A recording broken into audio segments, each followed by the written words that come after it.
Welcome, Agile friends. My name is Vasco, and I have with us Dennis Stevens, our amazing speaker for this session. Hey, Dennis, welcome to the summit. Yeah, thank you, Vasco. It's very good to be here. So in this session, we'll talk about leadership in the age of digital disruption. Stay tuned. There's a lot to dig into there.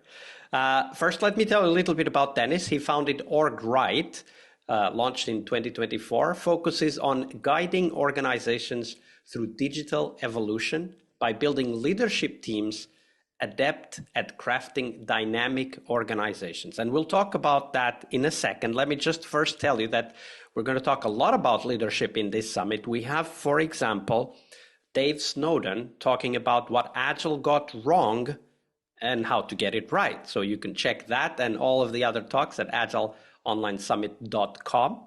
But for now, let's focus on Dennis's session. So Dennis, before we go into all of the details, let's do a quick overview. So you were at Leading Agile before, and now you founded OrgWright. Can you start by sharing the story behind OrgWright and why did you decide to start this company? Sure. I think that I had a chance to lead 150 or so large-scale Agile transformations at Leading Agile, and we made significant impact at a lot of companies. They were big transformations, lots of coaches on the ground, lots of technical work going in. There was a very common sort of pattern of what worked when we were successful and what made it sustainable versus what didn't work. And it had very little to do with the coaching and consulting. The technical practices were part of it. But a huge part of the challenge is just getting leaders to understand leadership, to participate in the transformation itself. And what it became evident to me pretty quickly is that transformation is actually the wrong way to solve the problem at all. Because as change is coming faster and faster at companies, and my belief is that generative AI and its impact on software development is going to rapidly accelerate new offers into the market. So there was a hole in the market around how do you go help companies successfully address the change, but in a way that doesn't require a lot of consultants and coaches on the ground.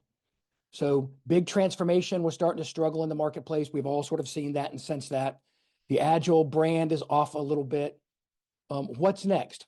It was the big question. So my what's next was a little bit different than where Leading Agile was going. And I just really wasn't I was dealing with a little bit of a health issue as well, and didn't want to go be on the road for the next 50 weeks trying to start a new organization. So dealing with my experience in leading transformations that were successful, diagnosing what really needs to be true for the future, I launched OrgWright with the idea that an OrgWright is like a shipwright. A shipwright knows how to build a ship suited for purpose, knows how to build it so it can be sailed a certain way, navigated a certain way, solve a certain problem. An OrgWright is a craftsman that knows how to build an organization, design an organization. And what's interesting about the organizations that are coming up is they're going to be dynamic and changing frequently.